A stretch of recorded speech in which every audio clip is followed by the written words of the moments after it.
பிள்ளையார்பட்டி ஸ்ரீ கற்பக பிள்ளையாரை வணங்குகிறேன். ஆதித்யாய சோமாய மங்களாய புதாயச குரு சுக்கிர சனி பெயர்ச்ச ராகுவே கேதுவே நமோ நம. நமது வாழ்க வளமுடன் யூடியூப் சேனல் நேயர்கள் அனைவருக்கும் உங்கள் அன்பு நண்பர் அஸ்ட்ரோ டிஎஸ் மோகன்ராவின் அன்பான வணக்கம், வாழ்த்துக்கள். வழக்கம் போல தான் நாம் இந்த மாதம் ஜூலை மாத பலன்கள் பார்க்க போகிறோம். 12 ராசிக்கும் தனித்தனி வீடியோ. முதல்ல கிரகங்கள் எங்கே இருக்குன்னு பார்ப்போம். ரிஷப வீட்டில் செவ்வாய் பகவான் தன்னுடைய பயணத்தை நடத்திட்டு இருக்கார். 16ஆம் தேதி வரைக்கும் சூரியன் மிதுன வீட்டில் இருப்பார். 17ஆம் தேதி கடக வீட்டுக்கு வந்துடுவார். சூரியன் கடக வீட்டுக்கு வந்தால் ஆடி மாதம்னு சொல்கிறது. அங்கே பார்த்தீங்கன்னா குரு ஏற்கனவே உச்சமாகி அங்கே இருக்கிறாரு. குருவோடு இணைஞ்சு சூரியன் அங்கே வர்றார். இதுக்கு பேர் சிவராஜ யோகம்னு சொல்கிறது. அது நான் எந்த ராசிக்கு என்னங்கிறத வீடியோக்குள்ளே போகும்போது சொல்கிறேன். அடுத்து கேது பகவான் சிம்ம வீட்டில் தான் பயணம் பண்ணிகிட்டு இருக்கார். நவம்பர் மாதம் வரைக்கும் அங்கே தான் இருப்பார். அடுத்து சுக்கிர பகவான் 6ஆம் தேதி, இந்த மாதம் 6ஆம் தேதி சிம்ம வீட்டுக்கு வந்துடுவார். 6ஆம் தேதி வரைக்கும் கடக வீட்டில் இருப்பார். அடுத்து பார்த்தீங்கன்னா ராகு பகவான் கும்ப வீட்டில் தான் இருக்கார். நான் சொன்ன மாதிரி கிட்டத்தட்ட நவம்பர் முடிகிற வரைக்கும் இங்கே தான் இருப்பார். டிசம்பர் மாதம் தான் மாறி மகரத்துக்கு வருவார். சனி பகவான் ஆல்ரெடி மீன வீட்டில் தன்னுடைய பயணத்தை நடத்திட்டு இருக்கார். இதுதான் இந்த மாதத்தில் கிரகங்களுடைய நிலைமைகள். நம்ம வீடியோக்குள்ளே போகும்போது நம்ம ஒவ்வொருத்தருக்கும் தனித்தனி வீடியோ வழக்கம் போல் பார்ப்போம். நீங்கள் இப்போ தான் என்னுடைய சேனலை பார்க்குறீங்க அப்படின்னா சப்ஸ்கிரைப் பண்ணிக்கோங்க, லைக் பண்ணுங்கள், ஷேர் பண்ணுங்கள். உங்களுக்கு இது மாத பலன்கள்லையோ இல்லை ஜோதிடம் சம்மந்தமாக ஏதாவது சந்தேகம் இருந்தால் கமெண்ட்ஸில் கேளுங்க, அல்லது ஃபோன் பண்ணுங்கள், நான் என்னுடைய விளக்கத்தை தர்றேன். உங்களுக்கு யாருக்காவது என்கிட்ட ஜாதகம் பார்க்கணும்னு விருப்பம் இருந்தால் கீழே இருக்க நம்பருக்கு ஃபோன் பண்ணுங்கள், ஜாதகம் பார்க்கலாம். ஓகே, நம்ம மறுபடியும் நான் வணங்கும் என் குலதெய்வம் முத்துமாரி அம்மன், அண்ணாமலையார் உண்ணாமலத்தாய், நான் நித்தம் வணங்கி வேண்டி நிற்கும் குமரமலையான் எல்லாரையும் வணங்கி, என் தாய் தந்தையரை வணங்கி, இந்த மாத பலன்கள் அத்தனையும் உங்களுக்கு சிறப்பாக இருக்கணும், நல்லதே நடக்கணும், நீங்கள் எல்லோரும் நல்லா இருக்கணும். ஓம் நம சிவாய. இப்போ நாம் கன்னி ராசியை பார்ப்போம். கன்னி ராசிக்கு இந்த ஜூலை மாதம் எப்படி இருக்குது அப்படின்னு பார்ப்போம்.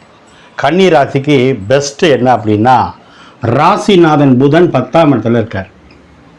10ஆம் இடம்னாலே வலுவான இடம், ஸ்ட்ராங்கான இடம், கேந்திரம்னு சொல்கிறது. அப்போ நீங்களே 10ஆம் இடத்துல போய் வலுவாக இருக்கீங்க, ஸ்ட்ராங்காக இருக்கீங்கன்னு அர்த்தம். இது ஒன்று போதும். ஆனால் 10ஆவதுக்கு இன்னொன்று யார் இருக்கா?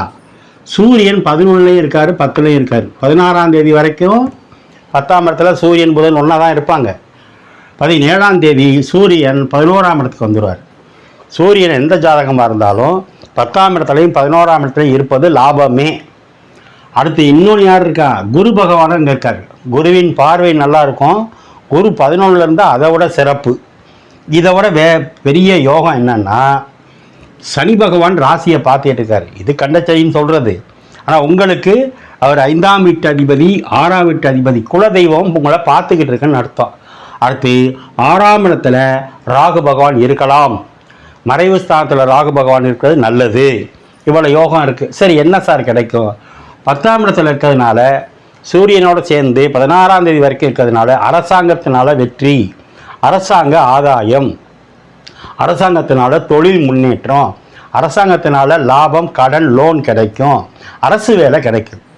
11க்கு வந்ததுக்கப்புறம் லாபமோ லாபம், அரசாங்கத்தினால லாபம், மருத்துவத்தில் லாபம், சட்டத்தினால லாபம், அப்பானால லாபம், சொல்லிக்கிட்டே போகலாம். லாபம் லாபம் லாபம். 10ஆவதுக்கு குரு வேறு இருக்கார். அவர் பார்வை எங்கே விழுகுது? 5ஆம் இடத்துக்கு குரு பார்வை. இந்த வீட்டு அதிபதி சனி பகவானுக்கும் குரு பார்வை. அப்போ கன்னிராசிக்கெல்லாம் குரு பயிற்சி நல்லா இருக்குது, ஏற்கனவே சொல்லிட்டேன். அப்போ என்ன சார் கிடைக்கும்? 7ஆம் இடத்தை குரு பார்க்கறதுனால, உங்கள் ராசிக்கு 5ஆம் இடத்தை பார்க்கறதுனால, ராசிக்கு 7ஆம் இடத்தை குரு பார்க்கறதுனால திருமணம் உண்டு. 5ஆம் இடத்தை பார்க்கறதுனால குழந்தை பாக்கியம் உண்டு. குருவே பார்க்கறதுனால கண்டிப்பாக குழந்தை பாக்கியம் உண்டு. சூரியனே பார்க்கறதுனால இன்னும் வலுவான குழந்தை பாக்கியம் உண்டு. சூரியன் குரு ஒன்று சேர்ந்து சிவராஜ யோகம் உங்களுக்கு பூர்வீகத்துக்கு கிடைக்குது, உங்கள் பிள்ளைங்களுக்கு கிடைக்குது, உங்கள் தாய்மாமன் வீட்டுக்கு கிடைக்குது, உயர் கல்விக்கு கிடைக்குது, அதிர்ஷ்டத்துக்கு கிடைக்குது, சொல்லிக்கிட்டே போகலாம். ஆக யார் 5ஆம் இடத்தை பார்க்குறா? 7 கூட குரு பார்க்குறாரு. 5ஆம் இடங்கிறது ஆசை, காதல், விருப்பம். அந்த வீட்டையும் 5ஆம் வீட்டையும் குரு பார்த்து அந்த வீட்டு அதிபதி சனி பகவானையும் குரு பார்த்தா 7 இருந்து பார்த்தா காதல் திருமணம் உண்டு, திருமண யோகமும் உண்டு, குழந்தை பாக்கியம் உண்டு. நீங்கள் சம்மந்தப்படுற இடம் எல்லாமே 7ஆம் இடம், அதில் சனி இருக்குது. அரசியல்வாதியாக இருந்தால் உங்களுடைய உறுப்பினர்கள், சந்தாதாரர்கள், கட்சி உறுப்பினர்கள், தொழிற்சங்கத்தில் இருந்தால் அவங்களுடைய நண்பர் சேர்க்கை வலுவாக இருக்குது, ஸ்ட்ராங்காக இருக்குது. ஓட்டு போடுற மக்கள் தொடர்பு, சம்மந்தி எல்லாம் 7ஆம் இடம், எல்லாம் வலுவாக இருக்குது. அப்போ தொழில்துறை நல்லா இருக்குது, தொழிலில் முன்னேற்றம் இருக்குது, அதில் லாபம் இருக்குது. 6ஆம் வீட்டு கிரகம் சனி 7ல் இருந்து ராசியை பார்த்தா நல்ல ஜாப் கிடைக்கும், நல்ல வேலை மாற்றம் உண்டு, கண்டிப்பாக முன்னேற்றம் உண்டு. நான் சொன்ன மாதிரி ராகு 6ல் இருக்கிறதுனால எதிரி இல்லை, கடன் இல்லை, வம்பு வழக்கு இல்லை. கண்டச்சனின்னு பயப்பட வேண்டாம்.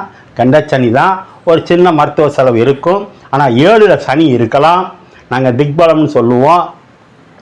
9ல் செவ்வாய் இருக்கு, பாக்கியஸ்தானத்தில் செவ்வாய் இருக்கும்போது அவருக்கு வீடு கொடுத்த சுக்கிரன் மறைஞ்சதுனால அந்த செவ்வாய்னால பாதிப்பு கிடையாது.